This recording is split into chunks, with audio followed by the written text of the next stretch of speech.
ಮನೋವಿಹಾರಿಣಿ.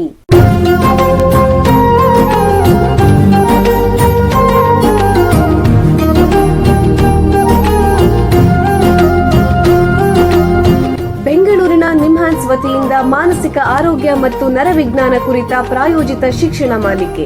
ಸಹಯೋಗ doctor Ramachandra N ಮೂರ್ತಿ, ಮಾನಸಿಕ ಆರೋಗ್ಯ ಮತ್ತು ನರವಿಜ್ಞಾನ ಪ್ರತಿಷ್ಠಾನ, ನಿಮ್ಹಾನ್ಸ್. ಕೇಳಿ ಮಾನಸಿಕ ಆರೋಗ್ಯ ಮತ್ತು ನರವಿಜ್ಞಾನ ಕುರಿತ ಮಾಲಿಕೆ ಮನೋವಿಹಾರಿಣಿ.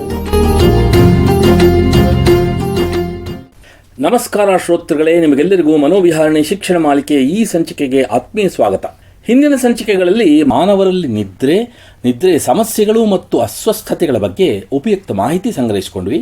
ಇಂದಿನಿಂದ ಮನಃಶಾಸ್ತ್ರ ಕ್ಷೇತ್ರದಲ್ಲಿ ಬಳಕೆಯಾಗ್ತಿರುವಂತಹ ಒಂದು ಉಪಯುಕ್ತ ಚಿಕಿತ್ಸಾ ವಿಧಾನದ ಬಗ್ಗೆ ತಿಳ್ಕೊಳ್ಳೋಣ. ನಮ್ಮ ಜೀವನದ ಪ್ರತಿ ಕ್ಷಣವೂ ನಮ್ಮ ಮೆದುಳಿನ ಒಳಗೆ ಆಲೋಚನೆಗಳು, ಭಾವನೆಗಳು, ನೆನಪುಗಳು, ಗಮನ, ಕಲಿಕೆ ಮತ್ತು ನಿರ್ಧಾರ ಮಾಡೋದು, ಹೀಗೆ ಹಲವಾರು ಚಟುವಟಿಕೆಗಳು ನಡೀತಾ ಇರುತ್ತೆ. ಇವೆಲ್ಲವೂ ನಮ್ಮ ಕೋಟ್ಯಾಂತರ ನರಕೋಶಗಳ ನಡುವಿನ ಸಂಕೇತಗಳು, ಸಂದೇಶಗಳಿಂದಾಗಿ ಉದ್ಭವಿಸುತ್ತೆ. ಇಂತಹ ವಿವಿಧ ಬದಲಾವಣೆಗಳಿಗೆ ಮೆದುಳು ನಿರಂತರವಾಗಿ ಹೊಂದಿಕೊಳ್ತಾ ಇರುತ್ತೆ. ಇದಕ್ಕೆ ನ್ಯೂರೋಪ್ಲಾಸ್ಟಿಸಿಟಿ ಅಂತಾರೆ. ಇದರಲ್ಲಿ ಏನಾಗುತ್ತೆ ಅಂತಂದರೆ, ನಮ್ಮ ಮೆದುಳಿನ ನರ ಸಂಪರ್ಕಗಳನ್ನು ನಮ್ಮ ಅನುಭವಗಳು, ಕಲಿಕೆ ಮತ್ತು ನಮ್ಮ ಆಲೋಚನಾ ಅಭ್ಯಾಸಗಳ ಆಧಾರದ ಮೇಲೆ ಬಲಪಡಿಸಬಹುದು, ದುರ್ಬಲಗೊಳಿಸಬಹುದು ಅಥವಾ ಮರುಸಂಘಟಿಸಬಹುದು. ಈ ನ್ಯೂರೋಪ್ಲಾಸ್ಟಿಸಿಟಿ ಮಗುಗೆ ಭಾಷೆಯನ್ನು ಕಲಿಯೋಕ್ಕೆ, ವಯಸ್ಕರಿಗೆ ಹೊಸ ಕೌಶಲ್ಯಗಳನ್ನು ಪಡೆಯೋಕ್ಕೆ ಮತ್ತು ಮಿದುಳಿನ ಗಾಯದಂತಹ ಸಮಸ್ಯೆಗಳಿಂದ ಚೇತರಿಸಿಕೊಳ್ಳೋಕ್ಕೆ ಸಹಾಯ ಮಾಡುತ್ತೆ. ಇದು ಒಂದು ಪ್ರಮುಖ ಪ್ರಶ್ನೆಯನ್ನು ಹುಟ್ಟುಹಾಕುತ್ತೆ. ಏನು ಅಂತಂದರೆ, ಮಿದುಳು ತನ್ನನ್ನು ತಾನು ಬದಲಾಯಿಸಿಕೊಳ್ಳಲು ಸಾಧ್ಯವಾದರೆ ಈ ಬದಲಾವಣೆಗಳನ್ನು ಸಕಾರಾತ್ಮಕ ರೀತಿಯಲ್ಲಿ ಮಾರ್ಗದರ್ಶನ ಮಾಡೋಕ್ಕೆ ಅಥವಾ ಅದರ ಮೇಲೆ ಪ್ರಭಾವ ಬೀರಕ್ಕೆ ನಾವು ಕಲಿಯೋ ಹಂಗೆ ಮಾಡಬಹುದೇ? ಇದು ಸಾಧ್ಯ ಅನ್ನತ್ತೆ ನ್ಯೂರೋ ಫೀಡ್ಬ್ಯಾಕ್ ಅನ್ನೋ ನರವಿಜ್ಞಾನದ ಒಂದು ವಿಶೇಷ ಚಿಕಿತ್ಸಾ ವಿಧಾನ. ಇದರ ಬಗ್ಗೆ ಈ ದಿನ ಹೆಚ್ಚಿನ ಮಾಹಿತಿ ಸಂಗ್ರಹಿಸೋಣ. ಅದಲ್ಲದೆ ಇದರಿಂದ ಮಾನಸಿಕ ಮತ್ತು ನರಮಂಡಲದ ಅಸ್ವಸ್ಥತೆಗಳಿಗೆ ಸೂಕ್ತ ಪರಿಹಾರ ನೀಡಬಹುದೇ ಅನ್ನೋದನ್ನು ಕೂಡ ತಿಳ್ಕೊಳ್ಳೋಣ. ಮನಃಶಾಸ್ತ್ರ ಕ್ಷೇತ್ರದಲ್ಲಿ ಸುಮಾರು 35 ವರ್ಷಗಳಿಂದ ವೈದ್ಯಕೀಯ ಸೇವೆ ಮತ್ತು ಸಂಶೋಧನೆ ಮಾಡ್ತಾ ಇರೋ ನಿಮ್ಹಾನ್ಸ್ನ ಕ್ಲಿನಿಕಲ್ ಸೈಕಾಲಜಿ ವಿಭಾಗದ ಮುಖ್ಯಸ್ಥರು ಹಾಗೂ ಪ್ರಾಧ್ಯಾಪಕರಾಗಿರೋ ಡಾಕ್ಟರ್ ಜಮುನಾ ರಾಜೇಶ್ವರನ್ ಅವರು ನಮ್ಮ ಜೊತೆಗಿದ್ದಾರೆ. ಅವ್ರನ್ನ ಸ್ವಾಗತಿಸೋಣ. ನಮಸ್ಕಾರ ಡಾಕ್ಟರ್ ಜಮುನಾ ಅವರೇ. ನಮಸ್ಕಾರ ಡಾಕ್ಟರ್ ಭರತ್. ನಿಮಗೆ ಈ ಕಾರ್ಯಕ್ರಮಕ್ಕೆ ಸ್ವಾಗತ. ಡಾಕ್ಟ್ರೇ, ನಿಮಗೆ ಮೊದಲನೇ ಪ್ರಶ್ನೆ ಏನು ಅಂತಂದರೆ, ಈ ಮೆದುಳಿನ ಚಟುವಟಿಕೆ, ಬ್ರೈನ್ ಆಕ್ಟಿವಿಟಿ ಅಂತಂದ್ರೆ ಏನು, ಮತ್ತು ಇದನ್ನು ಅಳಿಯಬೇಕು, ಮಾಪನ ಮಾಡಬೇಕು ಅಂದರೆ ಯಾವ್ಯಾವ ವಿಧಾನಗಳಿದೆ, ದಯವಿಟ್ಟು ತಿಳಿಸಿ. ಬ್ರೈನ್ ಆಕ್ಟಿವಿಟಿ ಅಂದರೆ ನಾವು ಏನು ಯೋಚನೆ ಮಾಡ್ತೀವಿ, ಯಂಗ್ ಯೋಚನೆ ಮಾಡ್ತೀವಿ, ಯಾಕೆ ಈ ಥರ ಯೋಚನೆ ಮಾಡ್ತೀವಿ, ಅದರ ಜೊತೆಗೆ ನಮ್ಮ ಬಿಹೇವಿಯರ್ನು ಮಿಕ್ಸ್ ಆಗಿದೆ, ಮತ್ತೆ ನಮ್ಮ ಇಮೋಷನ್ಸ್ನು. ಈ ಮೂರು, ಕಾಗ್ನಿಷನ್, ಇಮೋಷನ್ ಅಂಡ್ ಬಿಹೇವಿಯರ್, ಇದು ಮೂರು ಸೇರಿದ್ದೇ ನಮ್ಮ ಬ್ರೈನ್ ಆಕ್ಟಿವಿಟಿ ಅನ್ನೋದು. ಇದು ಯಂಗ್ಗೆ ಮೆಜರ್ ಮಾಡಬೇಕು ಅಂದ್ರೆ ಒಂದು ಕೆಮಿಕಲ್ ಮೆಜರ್ಮೆಂಟ್ ಇದೆ, ಒಂದು ಎಲೆಕ್ಟ್ರಿಕಲ್ ಮೆಜರ್ಮೆಂಟ್ ಇದೆ. ಅದು ಯಂಗ್ ನಾವು ಮೆಜರ್ ಮಾಡಬಹುದು. CT ಸ್ಕ್ಯಾನ್ ಇದೆ, MRI ಇದೆ, EEG ಅಂತ ಇದೆ. ಅಂದರೆ ಈ EEG ಅಂತಂದಲ್ಲ, ಅದೇನು ಸ್ವಲ್ಪ ವಿವರವಾಗಿ ಹೇಳಿ. ಹಾಗೇನೆ ಅದು ನಮ್ಮ ಮೆದುಳಿನ ಕೆಲಸನ ನಾವು ಅರ್ಥ ಮಾಡ್ಕೊಳ್ಳೋಕೆ ಹೇಗೆ ಸಹಾಯ ಮಾಡುತ್ತೆ? EEG ಅಂದ್ರೆ ಎಲೆಕ್ಟ್ರೋ ಎನ್ಸೆಫಲೋಗ್ರಾಮ್. ಇವಾಗ ECG ಅನ್ನ ಏನ್ ಮಾಡ್ತೀವಿ, ಯಂಗಿ ಕ್ಯಾಪ್ಚರ್ ಮಾಡ್ತೀವಿ.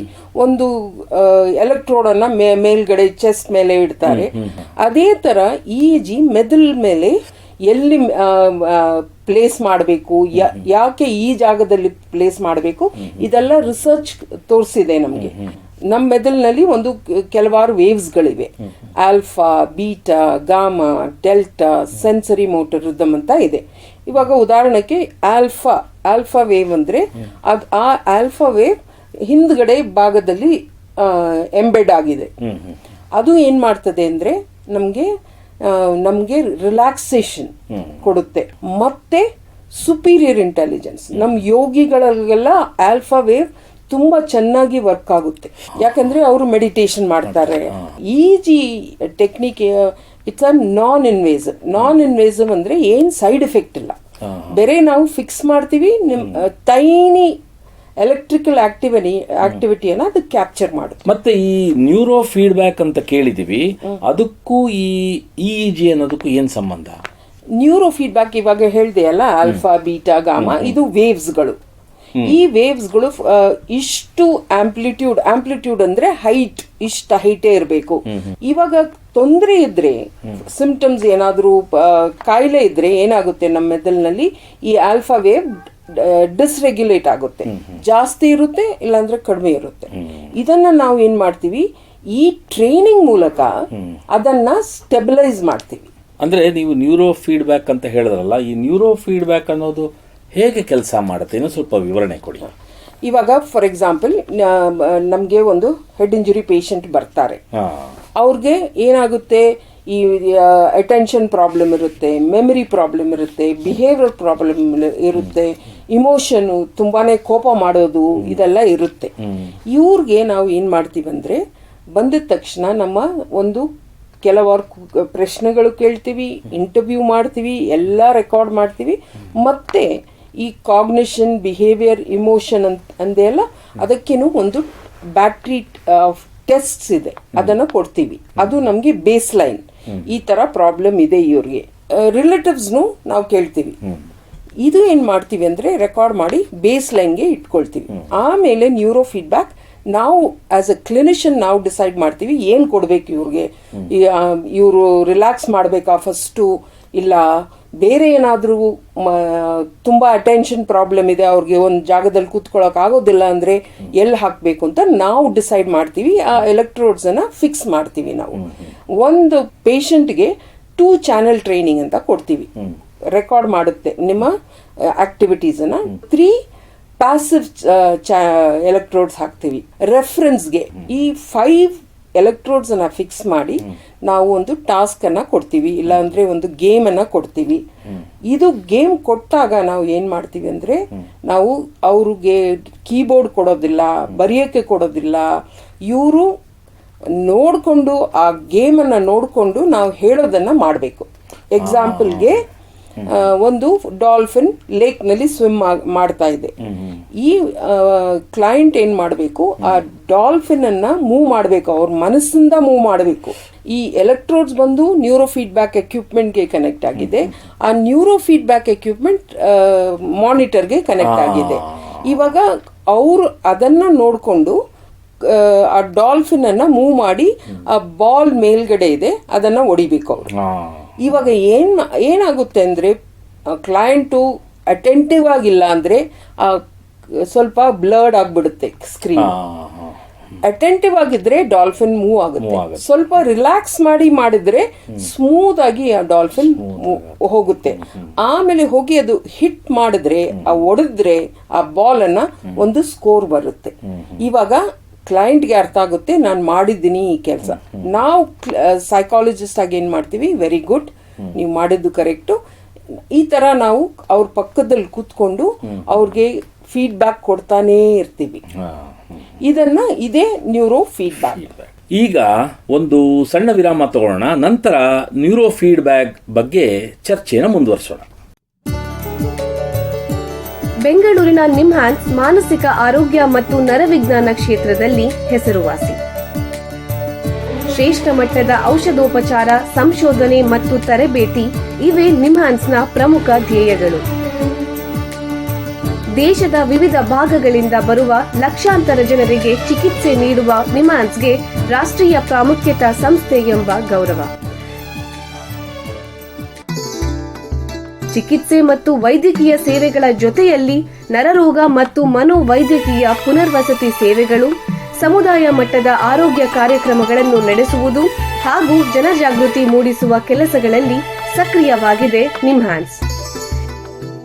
ಈ ನಿಟ್ಟಿನಲ್ಲಿ ಆಕಾಶವಾಣಿಯ ಶ್ರೋತೃಗಳಿಗೆ ನರಮಂಡಲ ಮತ್ತು ಮಾನಸಿಕ ಆರೋಗ್ಯದ ಬಗ್ಗೆ ಉಪಯುಕ್ತ ಮಾಹಿತಿ ನೀಡುವುದೇ ಡಾಕ್ಟರ್ ರಾಮಚಂದ್ರ ಎನ್ ಮೂರ್ತಿ ಮಾನಸಿಕ ಆರೋಗ್ಯ ಮತ್ತು ನರವಿಜ್ಞಾನ ಪ್ರತಿಷ್ಠಾನ ನಿಮ್ಹಾನ್ಸ್ನ ಸಹಯೋಗದೊಂದಿಗೆ ಮೂಡಿಬರುತ್ತಿರುವ ಈ ಮನೋವಿಹಾರಿಣಿ ಶಿಕ್ಷಣ ಮಾಲಿಕೆಯ ಮೂಲ ಉದ್ದೇಶ. ವಿರಾಮದ ನಂತರ ಮನೋವಿಹಾರಿಣಿಯ ಈ ಸಂಚಿಕೆಗೆ ನಿಮಗೆಲ್ಲರಿಗೂ ಮತ್ತೊಮ್ಮೆ ಸ್ವಾಗತ. ವಿರಾಮಕ್ಕೆ ಮುಂಚೆ ನ್ಯೂರೋ ಫೀಡ್ಬ್ಯಾಕ್ ಅನ್ನೋ ಚಿಕಿತ್ಸಾ ವಿಧಾನದ ಬಗ್ಗೆ ನಿಮ್ಹಾನ್ಸ್ನ ತಜ್ಞರಾದ ಡಾಕ್ಟರ್ ಜಮುನಾ ಅವರ ಹತ್ರ ಮಾತಾಡ್ತಾ ಇದ್ವಿ. ಈಗ ಈ ಚರ್ಚೆನ ಮುಂದುವರಿಸೋಣ.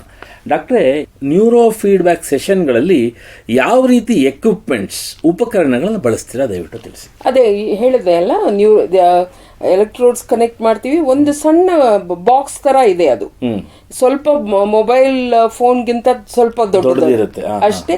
ಅದರಲ್ಲಿ ಈ ಎಲೆಕ್ಟ್ರೋಡ್ಸ್ ಫಿಕ್ಸ್ ಮಾಡಕ್ಕೆ ಹೋಲ್ಸ್ಗಳು ಇರುತ್ತೆ. ಅದನ್ನ ನಾವು ಅದರಲ್ಲಿ ಹಾಕ್ಬಿಟ್ಟು ಆ ನ್ಯೂರೋ ಫೀಡ್ಬ್ಯಾಕ್ ಮಾನಿಟರ್ಗೆ, ಕಂಪ್ಯೂಟರ್ ಮಾನಿಟರ್ಗೆ ಕನೆಕ್ಟ್ ಆಗಿದೆ.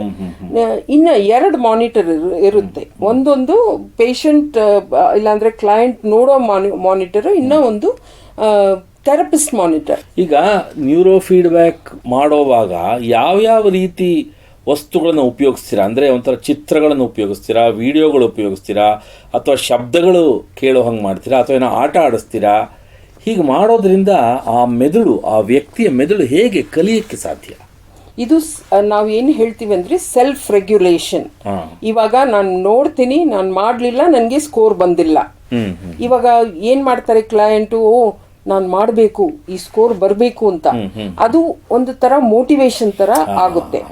ಈ ನ್ಯೂರೋ ಫೀಡ್ಬ್ಯಾಕ್ನ ನಾವು ವಿಜುವಲ್ ಆಗಿ ಕೊಡ್ತೀವಿ, ಬ್ಲೈಂಡ್ ಆಗಿದ್ರೆ ಈವನ್ ಸೌಂಡ್ನು ಕೊಡ್ತೀವಿ ನಾವು. ಈಗ ಒಂದು ನ್ಯೂರೋ ಫೀಡ್ಬ್ಯಾಕ್ ಸೆಷನ್ನಲ್ಲಿ ಏನೇನೆಲ್ಲ ಆಗುತ್ತೆ ಮತ್ತು ಎಷ್ಟೊತ್ತಿರುತ್ತೆ ಸಾಧಾರಣ ಒಂದು ಸೆಷನ್ನು, ಮತ್ತು ಒಬ್ಬ ವ್ಯಕ್ತಿಗೆ ಸಾಧಾರಣವಾಗಿ ಎಷ್ಟು ಸೆಷನ್ಗಳು ಬೇಕಾಗ್ಬೋದು? ಇವಾಗ ಕ್ಲೈಂಟ್ ಬಂದ್ರೆ ನಾವು ಏನು ಹೇಳ್ತೀವಿ ಅಂದ್ರೆ ಮಿನಿಮಮ್ 20 ಸೆಷನ್ಸ್ ನೀವು ತಗೊಳ್ಬೇಕು ಅಂತ. ಡೈಲಿ ಕೊಡಬಾರ್ದು, ಇದು ಆಲ್ಟರ್ನೇಟ್ ಡೇಸ್ ಕೊಡ್ತೀವಿ. ಇನಿಷಿಯಲ್ ಆಗಿ ಏನು ಮಾಡ್ತೀವಿ, ಅವರು ಎಷ್ಟೊತ್ತು ಕೂತ್ಕೊಳ್ತಾರೆ. ಸಪೋಸ್ ಅವ್ರು 5 ಮಿನಿಟ್ಸೇ ಕೂತ್ಕೊಳ್ಳೋಕೆ ಆಗುತ್ತೆ, ಡಿಸ್ಟ್ರಾಕ್ಷನ್ ಇಲ್ದಿರ ಅಂದ್ರೆ ಬೇರೆ 3 ಮಿನಿಟ್ಸ್ಗೆ ಕೊಡ್ತೀವಿ. ಆಮೇಲೆ 1 ಮಿನಿಟೋ ಇಲ್ಲ 2 ಮಿನಿಟೋ ಇನ್ಕ್ರೀಸ್ ಮಾಡ್ತಾನೆ ಹೋಗ್ತೀವಿ. ಮ್ಯಾಕ್ಸಿಮಮ್ 40 ಮಿನಿಟ್ಸ್ಗೆ ಸೆಷನ್ಸ್ ಹೋಗಬೇಕು. ಆ 40 ಮಿನಿಟ್ಸ್ ರೀಚ್ ಮಾಡಿಬಿಟ್ರೇನೆ ಅವರು ಇಂಪ್ರೂವ್ಮೆಂಟ್ನು ನೋಡ್ತೀವಿ ನಾವು. ಇನ್ನ ಏನಂದ್ರೆ ಆ 5 ಸೆಷನ್ನಲ್ಲಿ ನಾವು ಏನು ಕಂಡುಹಿಡಿದ್ವಿ ಅಂದರೆ, ಅದು ನಾವೇ ಕಾಯಿನ್ ಮಾಡಿದ್ದು ಈ ಟರ್ಮ್ ಟರ್ಬ್ಯುಲೆನ್ಸ್ ಇನ್ ದ ಬ್ರೈನ್. ಇವಾಗ ಏರ್ಕ್ರಾಫ್ಟ್ನಲ್ಲಿ ಹೋಗುವಾಗ ವೆದರ್ ಚೇಂಜ್ ಆದ್ರೆ ಏನಾಗುತ್ತೆ, ಅದು ಅಪ್ಸ್ ಅಂಡ್ ಡೌನ್ ಆಗುತ್ತೆ. ಇವಾಗ ಈ ಕ್ಲೈಂಟ್ ಏನಾಗಿದೆ, ಈ ತೊಂದರೆಯಿಂದ ಅವ್ರ ವೇವ್ಸ್ ಎಲ್ಲ ಒಂದು ಫ್ರೀಕ್ವೆನ್ಸಿನಲ್ಲಿ ಫಂಕ್ಷನ್ ಆಗುತ್ತೆ. ಇವಾಗ ನಾವು ಇಂಟ್ರೊಡ್ಯೂಸ್ ಮಾಡುವಾಗ ಅಪ್ ಅಂಡ್ ಡೌನ್ ಹೋಗುತ್ತೆ. ಇವಾಗ ಕೋಪ ಮಾಡೋರು ಇನ್ನ ಜಾಸ್ತಿ ಕೋಪ ಮಾಡ್ಕೊಳ್ತಾರೆ. ಆವಾಗ ನಾನು ಏನ್ ಹೇಳ್ತೀನಿ ಅಂದ್ರೆ ಕ್ಲೈಂಟ್ಗೆ, ಅವ್ರ ರಿಲೇಟಿವ್ಸ್ಗೆ, ನನಗೆ ತುಂಬಾ ಸಂತೋಷ, ಈ ತರ ಸೈಡ್ ಎಫೆಕ್ಟ್ ಬಂದಿದೆ. ಆ ತರ ಸೈಡ್ ಎಫೆಕ್ಟ್ ಬರೋದ್ರಿಂದ ಈ ನ್ಯೂರೋ ಫೀಡ್ಬ್ಯಾಕ್ ಅನ್ನೋದು ಕೆಲಸ ಮಾಡ್ತಿದೆ, ಪರಿಣಾಮ ತೋರಿಸ್ತಾ ಇದೆ, ಪ್ರಭಾವ ಇದೆ ಅಂತ ಹೇಳಿ. ಅದು ಏನಾಗುತ್ತೆ 2-3 ಸೆಷನ್ಸ್ಗೆನೆ ಹೋಗುತ್ತೆ ಹಿಂಗೆ. ಆಮೇಲೆ ಈ ನ್ಯೂರೋ ಫೀಡ್ಬ್ಯಾಕ್ ಬಗ್ಗೆ ಕೆಲವು ತಪ್ಪು ಕಲ್ಪನೆಗಳು ಕೂಡ ಇರಬಹುದು. ಯಾವ್ಯಾವ ರೀತಿ ಇರುತ್ತೆ ತಪ್ಪು ಕಲ್ಪನೆಗಳು? ಸೈಕಾಲಜಿಸ್ಟ್ ಅಂದ್ರೇನೆ ಸ್ವಲ್ಪ ಕಾಶಿಯಸ್ ಆಗಿರ್ತಾರೆ. ಅದು ಇನ್ನ ಎಲೆಕ್ಟ್ರೋಡ್ಸ್ ಎಲ್ಲ ಫಿಕ್ಸ್ ಮಾಡ್ತೀವಿ ಅಂದ್ರೆ ಅವ್ರಿಗೆ ಏನ್ ಅರ್ಥ ಆಗುತ್ತೆ ಅಂದ್ರೆ, ನಾವು ಅವ್ರ ಬ್ರೈನ್ ಅನ್ನ ನಾವು ಅರ್ಥ ಮಾಡ್ಕೊಳ್ತೀವಿ. ಏನಾದ್ರೂ ಅವ್ರು ನಮ್ಗೆ ಹೇಳಿಲ್ಲ, ನಮ್ಮದೆಲ್ಲ ಟ್ರಾನ್ಸ್ಪರೆಂಟ್ ಆಗಿ ನಮ್ಗೆ ಗೊತ್ತಾಗುತ್ತೆ ಅಂತ ಹೇಳ್ತೀವಿ. ನಾವೇನ್ ಮಾಡ್ತೀವಿ ಅಂದ್ರೆ ಫಸ್ಟ್ 2 ಸೆಷನ್ಸ್ ಅವ್ರಿಗೆ ಕಂಪ್ಲೀಟ್ ಆಗಿ ಎಜುಕೇಶನ್ ಕೊಡ್ತೀವಿ. ಇದು ಪ್ರಾಬ್ಲಮ್ ಇದೆ, ಈ ತರ ಪ್ರಾಬ್ಲಮ್ ಇದೆ, ಅದಕ್ಕೆ ನಾವು ಈ ತರ ಟ್ರೈನಿಂಗ್ ಕೊಡ್ತೀವಿ. ಅಂದ್ರೆ ವ್ಯಕ್ತಿಗೆ ತನ್ನ ಮೆದುಳಿಂದ ಏನೋ ಮಾಹಿತಿ ಸಂಗ್ರಹಿಸ್ಬಿಡ್ತಾರೆ, ತಮ್ಮ ಬ್ರೈನ್ ವಾಶ್ ಮಾಡ್ಬಿಡ್ತಾರೆ, ಅವರ ಮೆದುಳಲ್ಲಿರೋ ವಿಚಾರಗಳೆಲ್ಲ ನಿಮ್ಗೆ ಗೊತ್ತಾಗ್ಬಿಡತ್ತೆ, ಇದ್ರ ಮೂಲಕ ಅಂತ ಅನ್ಕೊಡ್ತಲ್ಲ, ಅದು ತಪ್ಪು ಮಾಹಿತಿ, ತಪ್ಪು ಕಲ್ಪನೆ. ಅದು ನಾವು ಎಜುಕೇಟ್ ಮಾಡ್ತೀವಿ. ಇನಿಷಿಯಲ್ ಆಗಿ ನಾವು ಎಜುಕೇಟ್ ಮಾಡಿನೇ ನಾವು ಸ್ಟಾರ್ಟ್ ಮಾಡೋದು ನ್ಯೂರೋ ಫೀಡ್ಬ್ಯಾಕ್. ಬಹಳ ಉಪಯುಕ್ತ ಮಾಹಿತಿ ನೀಡಿದ್ದೀರಾ. ನೋಡಿ, ನಿಮ್ಮ ಹತ್ರ ಮಾತಾಡ್ತಾ ಕಾಲ ಕಳೆದಿದ್ದೇ ಗೊತ್ತಾಗಲಿಲ್ಲ. ಇಲ್ಲಿಗೆ ಸಂಚಿಕೆ ಮುಗಿಸುವಂಥ ಸಮಯ ಆಗ್ತಿದೆ.